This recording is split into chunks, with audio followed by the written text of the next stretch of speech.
Yo, welcome back, y'all. SifuThatGuy here in chapter 1062 of One Piece is unofficially out. Careful for spoilers. Before we get started, go ahead and drop a like on the video. Make sure you subscribe, hit the notification bell, and let's get straight into it. Hey, listen!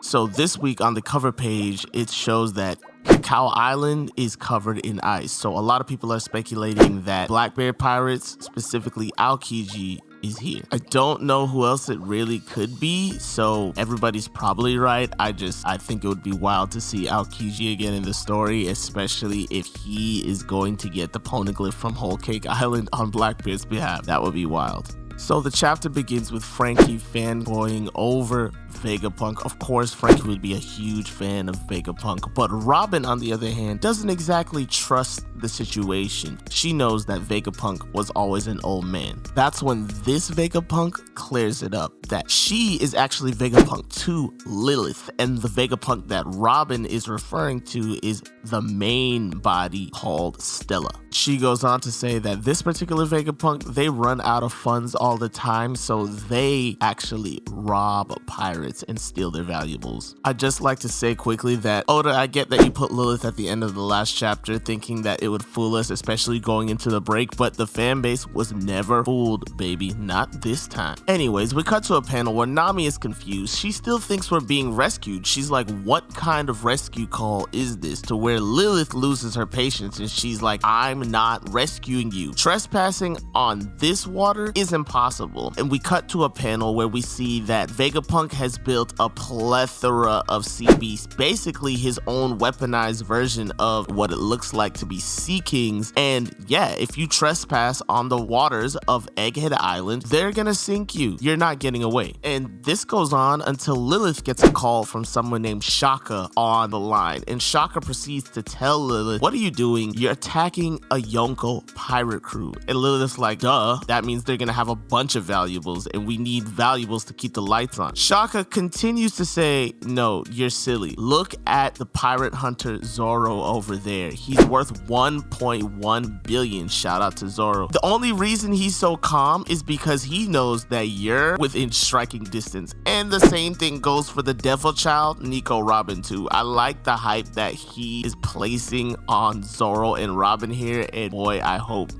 we hype them up some more. Come on. We cut to a panel of Lilith looking nervous and realizing what mistake that she just made. Only for Zoro to say, hey Vegapunk, I got a favor to ask. And you better play nice about it. Goddamn, Zoro. Okay, Zoro's on demon time here for sure. We cut to a panel which reveals the back of Vegapunk 1 called Shaka. And this is when you realize that these Vegapunks are acting independently and they will even argue with each other if need be. So they're all different. I don't think they're really connected by the same mind. It's gonna be interesting to see just exactly how Vegapunk works. From here, we cut to Bonnie, and she's telling the Straw Hats that the reason she's here is to see Vegapunk, and if she doesn't like his answers that he gives her, she's gonna take his life. So of course, Luffy doesn't know why, and the reason being, she goes on to explain, is because Vegapunk turned her father into a cyborg,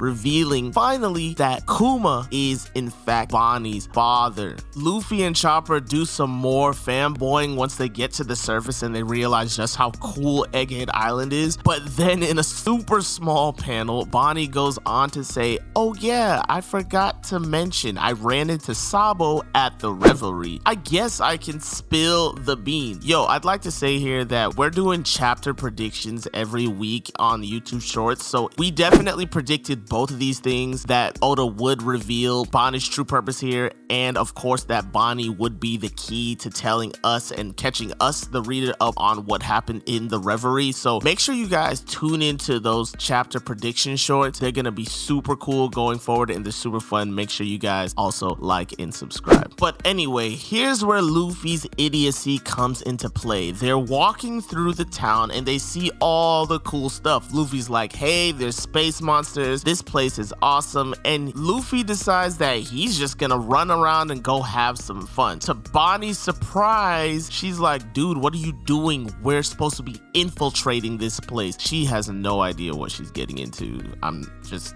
hit up Law, hit up Capone. You have no idea what you're in for, Bonnie. But we begin where Luffy thinks that he's going to jump onto the space monster, but the space monster actually comes to life and swallows him. So now everybody's like, oh, Luffy got swallowed. Luckily, Luffy popped right back out the back of his head, only for all three of them to see a giant parfait behind them. And when Luffy and Bonnie see food, they kind of get into a frenzy. All three of them leap at the parfait only to fall on their face. And Luffy's pissed here. He's like, what the hell is going on? Did we die? Like, he's losing his mind. Where Bonnie now tells us this is in fact a 3D hologram. This is why Luffy didn't actually get swallowed by that space monster earlier, and Chopper points out that everything on this island is actually made of holograms. It's all fake. And that's when Jinbei realizes that, yeah, the sea around this island, it was freezing, so it's weird that the island itself doesn't reflect that. Where another punk android appears behind them and explains, yeah, this island is actually set to tropical mode, but it is in Winter Island. And here is where it's revealed that Vegapunk actually invented island air conditioning. So that's pretty cool. So here, Luffy actually assumes that this Vegapunk is a hologram as well,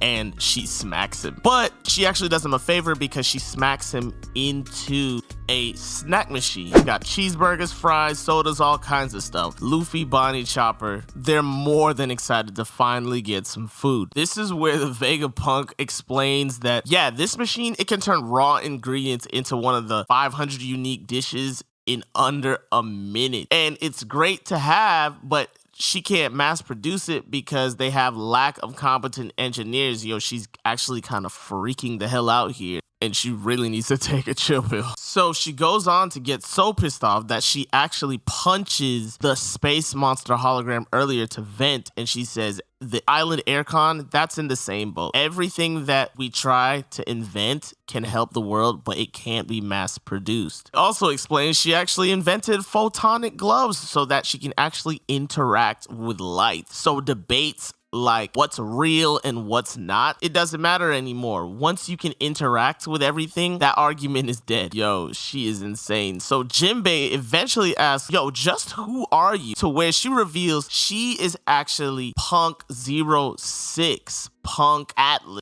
Where Luffy and Chopper, they're freaking out to see that this is the reveal of Vegapunk, but Bonnie is not having it at all. In the next panel, we cut to a world government ship, and it's shown to us that CP0 are in fact on their way. Not just any CP0, we have Kaku, we have Stussy, and we have Rob Lucci. Kaku is explaining to Lucci that there are actually in fact 6 Vegapunk bodies, all connected to one Vegapunk. And Lucci's confused. He's just as confused as we are. He doesn't know how there's 6 individual Vegapunks, but they're all technically Vegapunk. But he sums it up by saying, we're here to take this problem child, which is actually the Seraphim version of Kuma, back to Egghead Island. And while we're there, we also need to eliminate Vegapunk. Now here, Lucci speculates this must have something to do with what happened in Lelucia Kingdom the other day. We know that Lelucia Kingdom has actually been eliminated off the map by Im-sama. To where Sussy responds, yo, your instincts are so good, but you should know better than to ask questions like that. And Kaku agrees. He's like, yeah, man, just listen. I'm not here for any of that. We just need to do the job, Lucci. Let's not get us into trouble. Woo, hell of a chapter. Definitely some reveals, especially there at the end with CP0 back in the picture. Rob Lucci versus Luffy 2.0. income. This is gonna be crazy. There's no break next week. Let me know what you think below. Are you excited to see that CP0 is in fact going after Vegapunk? I don't really know if they're gonna achieve that. They never seem to achieve anything, but hey, it raises the stakes of being on Egghead Island just a little bit more. Let me know what you think below. Make sure you drop a like, make sure you sub and hit the bell. Yo, I appreciate all my subs, all of you guys. Appreciate the love. Make sure you guys stay safe, stay healthy. This has been Sifu That Guy, and of course, I will catch you guys next time. Peace.